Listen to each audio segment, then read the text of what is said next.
और अब बात दिल्ली की कर लेते हैं। दिल्ली की 7 लोकसभा सीटों पर मतदान हो रहा है। चांदनी चौक से कांग्रेस के प्रत्याशी जेपी अग्रवाल ने क्या कुछ कहा है, आप सुनिए। इस वक्त हमारे साथ चांदनी चौक से उम्मीदवार जेपी अग्रवाल जी मौजूद। सर, किस तरीके से आप चुनाव को देखते हैं? अच्छा चुनाव है। इंडिया अलायंस की 7 सीटें जीतेगी।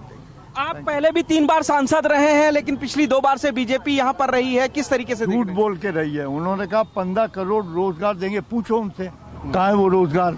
क्या दिया आपने? बच्चों का भविष्य खतरे में घेर दिया, ये दिया आपने उनको। तो इसलिए इस बार सर गठबंधन हो रहा है इंडिया अलायंस का, कितना देखते हैं कि आपकी सातों सीट पे जीत रही हैं? हाँ। जाहिर तौर पर जयप्रकाश अग्रवाल का कहना है कि 7 सीट पर इस बार जो है गठबंधन इंडिया अलायंस की जीत हो रही है और चांदनी चौक इलाके में अपनी जीत को पूरी तरीके से सुनिश्चित बना रहे हैं जेपी अग्रवाल। कैमरामैन हरीश के साथ पुनीत शर्मा, टीवी 9 भारतवर्ष, दिल्ली। दिल्ली की चांदनी चौक सीट से बीजेपी के उम्मीदवार प्रवीण खंडेलवाल ने अपनी जीत का भरोसा जताया। उन्होंने क्या कुछ कहा, जरा सुनिए। इस वक्त हमारे साथ प्रवीण खंडेलवाल जी मौजूद हैं, जो अपने परिवार के साथ वोट डालने आए हैं। सर, सबसे पहले चाहूंगा कि आप अपनी वोटिंग की ये निशान दिखाएं। मैम, आप भी प्लीज एक बार निशान दिखाएंगे। पत्नी के साथ और माता जी के साथ प्रवीण खंडेलवाल जी चांदनी चौक से लोकसभा के बीजेपी के उम्मीदवार हैं, वो यहाँ पर पहुंचे हैं, वोट डाला है परिवार के साथ मिलकर। सर, बड़ा कांटे का टक्कर कहूं या ना कहूं, ये आप बताइए, कितनी जीत अपने प्रतिशत सुनिश्चित मानते हैं? ना कोई कांटा है और ना कोई टक्कर है। चुनाव हम जीत रहे हैं। मेरे कार्यकर्ता बड़े आराम से कहते थे कि क्यों पड़े हो चक्कर में, कोई नहीं है टक्कर में। सर, ये बताइए कि पिछली 2 बार से भी बीजेपी की ये सीट रही है, यहाँ पर विनिंग हुई है, लेकिन कैंडिडेट इस बार बदला है, आपको चुनाव मैदान में उतारा गया है। इसका कुछ फायदा आप देखते हैं, आप अपने पीछे पुराने काम को देखते हुए? पार्टी का जो भी निर्णय होता है उसका हमेशा फायदा मिलता है और इसका भी फायदा भाजपा को भी मिल रहा है, मुझे भी मिल रहा है और मेरे क्षेत्रवासियों को भी मिलेगा, ये मेरा विश्वास है। चांदनी चौक में जेपी अग्रवाल भी पहले भी 3 बार सांसद रह चुके हैं, तो ऐसे में लगता है आपको कि कहीं ना कहीं थोड़ी बहुत भी टक्कर होगी? वो 3 बार सांसद रहे, लेकिन सांसद के रूप में उन्होंने चांदनी चौक को दिया क्या, इस सवाल उनसे पूछा जाना चाहिए। दूसरा, वो बहुत बुजुर्ग नेता है, मैं उनका सम्मान करता हूँ, लेकिन जिस पार्टी से वो चुनाव लड़ रहे हैं उस पार्टी की हालत बड़ी टूटी फूटी है।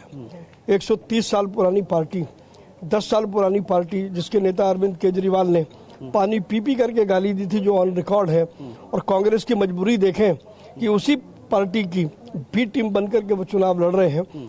पता है, उन्होंने कमजोरी पहले ही अपनी बता दी है कि वो कमजोर है और कमजोर के साथ कभी भी दुनिया नहीं खड़ी होती, ये सत्य है। दिल्ली की 7 लोकसभा सीटों पर इस वक्त मतदान जारी है, वोटिंग जारी है। यमुना विहार का रुख कर लेते विवेक शर्मा हमारे साथ वहां से जुड़ रहे हैं। विवेक, इस बार कौन से मुद्दे प्रभावी नजर आ रहे हैं, बात करें जमीनी स्तर पर तो? देखिए, बात की जाए तो इस वक्त हम यमुना विहार इलाके में मौजूद हैं और ये वोटिंग सेंटर के अंदर की तस्वीरें आप देख सकते हैं कि यहाँ पर लोग जो है वो वोट डालने के लिए पहुंचे हैं। काफी लंबी कतार जो है वो यहाँ पर देखने को मिल रही है। लोगों से ही बातचीत कर लेते हैं कि आखिरकार किन मुद्दों को लेकर वो वोट करने के लिए आए हैं। सर, किन मुद्दों को लेकर आप वोट करने आए हैं? हमारा मुद्दा इस देश के हित के लिए है। इस देश में धर्म का राज हो, इस देश में विकास हो, जो हमने 10 सालों से महसूस किया। हमारे मन ने इस बात की गवाही दी है कि 10 साल के अंदर हमारे देश का जो विकास हुआ है वो आगे भी होता रहेगा। सर, आप किन मुद्दों को लेकर वोट करने के लिए आए हैं?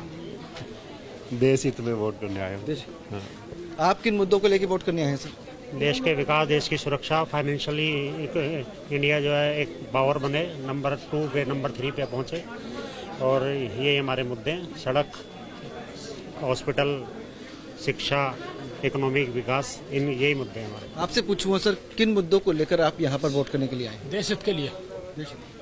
फर्स्ट टाइम वोटर भी यहाँ पे मौजूद है, उनसे भी बातचीत कर लेती हैं। फर्स्ट टाइम वोट करने आए हैं आप, कितनी एक्साइटमेंट है और किन मुद्दों को लेकर वोट करने आए हैं आप? एज अ यंगस्टर मेरे 3-4 ही मुद्दे रहेंगे। जो फर्स्ट रहेगा एम्प्लॉयमेंट, क्योंकि मैं इस एज में हूँ कि मैं चाहूँगा कि मेरे दोस्तों और मेरी एम्प्लॉयमेंट सुरक्षित रहे। और दूसरा नेशनल सिक्योरिटी और एजुकेशन, ये 3 मुद्दे मेन रहेंगे जो मैं first time voter, as a first time voter अपने मुद्दे एक्सरसाइज करना चाहूँगा। देख सकते हैं युवा जो है वो भी बता रहे हैं। सर, आपसे पूछूंगा, किन मुद्दों को लेकर आप वोट करने के लिए आए हैं? विकास होना चाहिए देश का अच्छे से, सुरक्षा रहनी चाहिए सबको, देश की प्रगति होनी चाहिए। देख सकते हैं कि विकास और जी। सुरक्षा को लेकर ये लोग वोट करने आए। कुछ माताजी भी हमारे साथ मौजूद है, उनसे बातचीत कर लेते तो हैं। ऐसे कई मुद्दे आप हैं किन जो मुद्दों को दिमाग लेके में वोट करने के लिए रखकर आए? लोग वोटिंग के लिए पहुंचे हुए। तस्वीरें हम तक विवेक शर्मा पहुंचा रहे। फिलहाल बहुत शुक्रिया आपका विवेक।